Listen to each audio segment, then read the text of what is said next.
Olá, eu sou o professor Renan Vitoriano e bem-vindo a mais um episódio da nossa série Início do Som.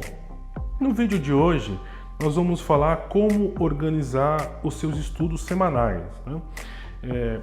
A gente precisa sempre de um jeito simples e eficiente de planejamento para os nossos estudos. E na aula de hoje eu vou te ajudar, fica aí.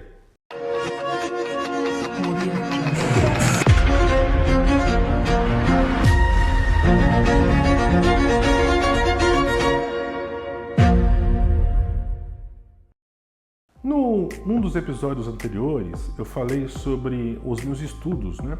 E eu dizia que eu estudei muito tempo, eu estudava muito tempo, muitas horas por dia. Obviamente que tenho certeza que me ajudou muito a tocar melhor violino.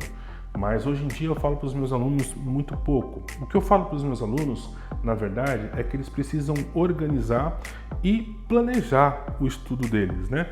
O estudo deles não pode ser uma maneira simplesmente por fazer. Por exemplo, hoje eu sou maestro da Orquestra Sinfônica Municipal de Guarulhos, né? Eu sou maestro assistente, existe o diretor, que também é o maestro titular, mas esse diretor me dá muita liberdade para estar na frente da orquestra. Então eu estou bastante tempo regendo a orquestra, né? Como que é o meu estudo hoje em dia? Eu planejo aquilo que eu tenho que fazer. Se eu vou ensaiar uma sinfonia com 4 movimentos, nem sempre eu vou ensaiar os 4 movimentos no mesmo dia. O primeiro ensaio é um ensaio de leitura, então a gente praticamente vai ler junto à peça, né? Eu tenho que chegar estudado, sabendo exatamente o que eu tenho que fazer. Os músicos também, só que a gente vai se juntar pela primeira vez para ler aquela peça junto. Muita coisa vai sair errado. Inclusive, no meu planejamento está até aquilo que vai sair ou pode sair errado. Então eu faço diversas anotações nas minhas partituras, ou então eu uso bastante tablet, por exemplo, porque é uma partitura grande, né? Eu uso o tablet ou anoto numa folha separada os problemas, os pontos. Esse é o primeiro ensaio. O segundo ensaio eu escolho 2 movimentos só. Trabalho coisas técnicas, coisas de junção, coisas de afinação, coisas de articulação e assim vou mudando esse estudo, planejamento e ensaio conforme vai aproximando os dias. E obviamente que no último ensaio a gente ensaia como se fosse o concerto. Isso não era diferente quando eu estudava violino, por exemplo, né? Quando eu estudava violino, não. Eu estudo violino ainda, eu toco violino. Mas quando eu estudava as coisas mais básicas. A única diferença é que como eu tinha muita pressa, como eu acho que você também tem, eu queria estudar tudo ao mesmo tempo e eu não conseguia resolver as coisas com facilidade. A partir do momento que eu comecei a separar os meus estudos e planejar eles ponto por ponto, anotar, escrever, definir metas, definir coisas, a minha evolução começou a ser mais rápida e mais contínua. E eu comecei a perceber que eu comecei a melhorar muito, inclusive a minha relação com o violino, com os colegas, com o professor, com a orquestra e assim por diante, porque eu comecei a evoluir. O estudo de violino, ele é como se fosse uma viagem, né? Sabe quando você já ouviu ou já falou para alguém assim? São tantos quilômetros. Se a gente sair daqui às 9 horas da manhã, a gente chega lá meio-dia, na hora do almoço. Faz uma parada e depois chega meio-dia. É mais ou menos esse planejamento. Ele não precisa ser tão assertivo assim, porque você precisa ter uma liberdade para conseguir atingir aquela meta, ou ficar abaixo daquela meta, ou até superar aquela meta, né? Então, pode ser flexível o seu planejamento, né? Mas você precisa saber aonde você está e aonde você precisa chegar. Se você vai estudar, por exemplo, uma escala, você precisa entender que se o objetivo é estudar aquela escala com afinação perfeita e cravada, você precisa definir que é isso que você vai estudar. Se você precisa estudar escala e um método, você precisa definir que é isso que você vai estudar naquele dia. Então, é um planejamento. Se possível, anota. Anota, tem um caderno, tem segunda-feira, estudo X, check. Terça-feira, estudo X, check. Eu devo ter comentado em algum episódio que um dos professores que eu tive foi o Emanuele Baldini, né? Emanuele Baldini, italiano, Spalla da USESP, muito bom violinista. E o Emanuele, eu percebia, por exemplo, ele chegou a compartilhar comigo um caderninho de estudo deles, dele, e tinha muitas coisas, porque o Emanuele, além de ser escola da USESP, ainda toca no quarteto da USESP e faz um monte de solo com um monte de orquestra, rege, dá aula. A vida dele é muito intensa, né? Então ele planeja exatamente o que eu tô falando e anota as coisas. E eu me lembro que eu tava vendo o caderninho dele, tava assim, tipo assim, um exemplo, tá? Concerto para violino de Bach, um exemplo. Aí embaixo escrito assim, ó, fail, em inglês, né? Fail, quer dizer, de falha, né?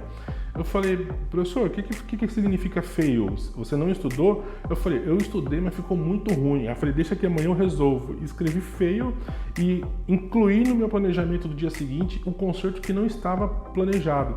E eu comecei a perceber que é quase que uma relação profissional, né? Se você não fez um dia, você precisa entregar no outro dia. É como se fosse academia, como se fosse algum exercício físico. Mas ter o compromisso de entregar. Essa meta é uma meta muito alta, mas para o nível do Baldini é o suficiente. Para nós que somos mortais, a nossa meta pode ser menor. A gente pode resolver a nossa meta de acordo com aquilo que é a nossa prioridade. Bom, eu tenho 3 pontos para falar. Acho que eu falei 2, né? Mas eu tenho 3 pontos para falar nessa aula, né? O estudo depende da quantidade e de conteúdo. Então, essa relação quantidade de conteúdo precisa estar bem clara para você. E você não pode sobrecarregar. Mais uma vez, não adianta você estudar tudo num dia, tudo no outro, porque fica tudo mais ou menos e chega no dia da aula, no dia da prova, no dia do... Tá tudo mais ou menos e você não evolui, porque você está dividindo a sua atenção todos os dias em 3, 4, 5 coisas ao mesmo tempo. Então, diminua. Escolha um. Resolve. Conseguiu? Traga aquela segunda que era para o segundo dia e resolva no primeiro dia também. Não conseguiu? Não tem problema. Você tem um espaço no segundo dia para conseguir resolver aquilo que você não resolveu no método. Se você precisa tocar uma peça, um hino, alguma coisa, terceiro dia. Claro, sempre, todas as vezes, você sempre tem que começar com aquecimento, que esse é o ponto 2, né? Muitas vezes a gente quer chegar tocando o violino já de uma vez e esquece de aquecer. Eu sempre falo para os meus alunos, inclusive alunos de regência, né? É muito bom você aquecer um pouquinho, fazer um exercíciozinho um aquecimento físico, né? Tentar fazer algum tipo de alongamento nos seus braços, pouquíssimo tempo, 10 minutos, 5 minutos, se você tiver essa possibilidade. Segundo, você aquece tocando cordas soltas, mas simplesmente para você prestar atenção só no seu movimento de arco, só se está com o som ideal. Vai chegar o tempo que você não vai precisar mais fazer isso, você vai pegar o violino e tocar, eu te prometo. Mas faz esse aquecimento e começa a observar se está com o som ideal, se a postura está ideal, se a empunhadura do arco está ideal. E o terceiro ponto, não muito diferente, é mapear e anotar tudo. Na sua partitura, anota aquilo que não deu certo. Se você tocou várias vezes, acertou, depois você tocou de novo, errou, anota que não foi legal, anota que não deu certo. Se você precisa estudar, por exemplo, escala com arpejos, se você precisa estudar método e se você precisa estudar repertório, são 3 coisas. Você pode dividir em 3 dias. Você pode estudar escala e arpejo no mesmo dia, repertório, método no segundo. Você pode estudar tudo no mesmo dia. Se você tem essa disponibilidade e se você consegue resolver rápido, beleza, ótimo. Mas o que é ideal para você? Sempre comece tocando tudo lento e vai aumentando gradativamente a velocidade até ter a meta. Se a meta daquele método é você chegar a 90 batidas por minuto, vai aumentando gradativamente de 5 em 5 ou 10 em 10 até chegar na meta. Mas o principal desse episódio que eu gostaria de comentar com você precisa ter paciência, você precisa comemorar os resultados pouco a pouco. Mais uma vez, só o fato de você colocar o violino no ombro e tirar um som, você já venceu muito. Tem gente que não chega nem até aqui, tem gente que não continua estudando violino, tem gente que não começa, tem gente que para na teoria, nos métodos de solfejo, porque acha muito difícil. Então você já é um vencedor, você só precisa ter paciência com você, com o seu violino e melhorar essa relação entre vocês com o passar do tempo. Ou seja, paciência e planejamento é a arma do negócio. Anotar, manter o foco do seu estudo, o planejamento e principalmente anotar na verdade te dá a segurança de organizar o que você está fazendo, de fazer o que você está fazendo, né? E você ter isso de maneira que você possa observar a sua evolução. Às vezes a gente não observa o quanto a gente evolui, né? Então quando você olha e você observa a sua evolução, fica mais fácil de você saber, resolvi isso, vou pro próximo, resolvi isso, vou pro próximo. Isso deixa você organizado, planejado e ajuda você a ir aumentando o nível do seu estudo e a evolução do seu estudo. Tenha paciência com você mesmo. Não esqueça que o seu primeiro estudo, as suas primeiras notas, nunca precisam ser impecáveis e perfeitas, mas pode ser inesquecível. Eu me lembro do primeiro dia que eu peguei o violino e comecei a estudar. Foi ruim, mas eu me lembro. Foi inesquecível.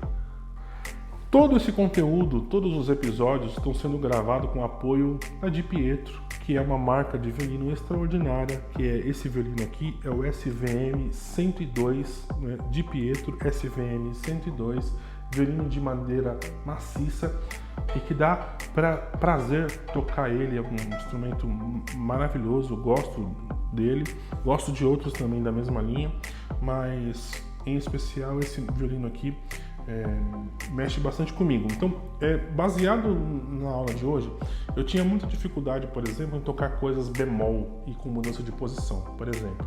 E eu vou tocar aqui uma melodia que tem 5 bemóis. Eu queria que você analisasse se o som tá bonito, se o ponto de contato tá legal e principalmente se tá afinado, que essa é a parte mais difícil de tocar violino, tá bom? Então, Ré bemol maior.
Se você gostou desse conteúdo, se você gostou do resultado do meu estudo com coisas em bemol, que eu tinha muita dificuldade em dia, eu prometi para mim que ia resolver e apresentei para vocês agora uma coisa com muitos bemóis.